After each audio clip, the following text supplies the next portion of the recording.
Olá! Hoje a gente vai mergulhar em uma conversa bem interessante sobre o valor que o Espiritismo tem na vida das pessoas que seguem a doutrina.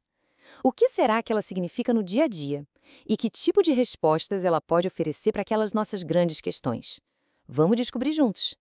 Sabe aquelas perguntas que vira e mexe todo mundo se faz? Por que a gente perde as pessoas que tanto ama?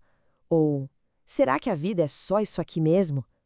São essas inquietações profundas que, muitas vezes, acabam nos empurrando para uma busca por um sentido maior para as coisas. E essa busca por respostas? Bem, ela geralmente não começa do nada. Na maioria das vezes, ela nasce de um momento de dor, sabe?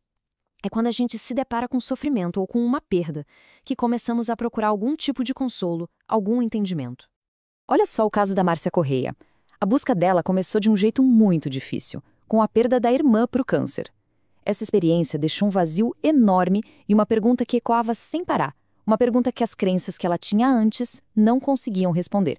Ela precisava de conforto, de entender por que a irmã partiu tão cedo. E é nesse ponto, no meio dessa busca, que o Espiritismo surge para alguns como uma fonte de respostas. Mas não como um dogma fechado, e sim como uma doutrina de libertação. E essa descrição do Divaldo Franco é, uau, muito poderosa. Ele diz que a doutrina o arrancou do zelo da escravidão e o libertou para conseguir entender os sublimes ensinamentos da verdade. É uma frase que passa uma sensação incrível de alívio, de clareza, né? Tá, mas então, o que é o Espiritismo olhando por essa ótica? Ele é apresentado como a doutrina que vem para restaurar o Evangelho de Jesus, oferecendo um tipo de segurança para essa jornada bem longa que é a nossa existência. É como se fosse uma base sólida, que dá mais segurança e propósito. Agora vamos avançar para um ponto que mexe com todo mundo, a perspectiva sobre a vida, a morte e o entendimento que vem com isso. E aqui está o ponto que trouxe o consolo para Márcia. Lembra dela? A ideia de que essa vida não é a única e que a morte é uma passagem. Essa crença foi o que transformou completamente o jeito dela de enxergar a perda da irmã. A morte, de repente, deixa de ser um ponto final para se tornar uma transição. E essa é uma ideia central. A vida que a gente está vivendo agora é vista como uma de muitas oportunidades, uma chance para a gente crescer, aprender, se aprimorar. Essa perspectiva meio que reformula a nossa existência, né? Ela vira um estágio, sim, temporário, mas um estágio super significativo numa jornada muito maior.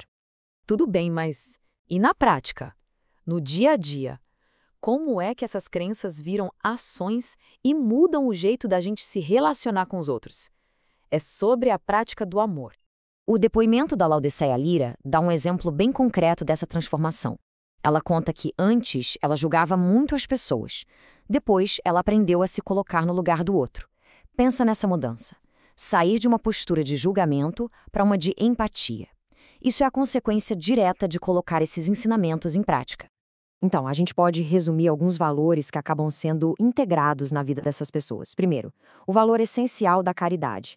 Depois, a família, como uma base, um alicerce. O respeito pelas diferenças de cada um e, por fim, a compreensão de que o amor é a base de tudo. São princípios que acabam guiando as ações de todo dia. E assim a gente vai concluindo, entendendo que o impacto do Espiritismo na vida de quem o segue é, acima de tudo, uma reconfiguração da própria perspectiva de vida, uma verdadeira jornada de aprendizado.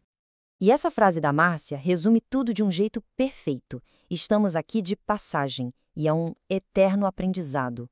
Quer dizer, a vida deixa de ser um destino final e se torna uma escola contínua, uma jornada constante de evolução. E tudo isso nos deixa com uma reflexão final para ficar à cabeça. Se esta vida é apenas uma de muitas, como isso muda o significado do nosso hoje?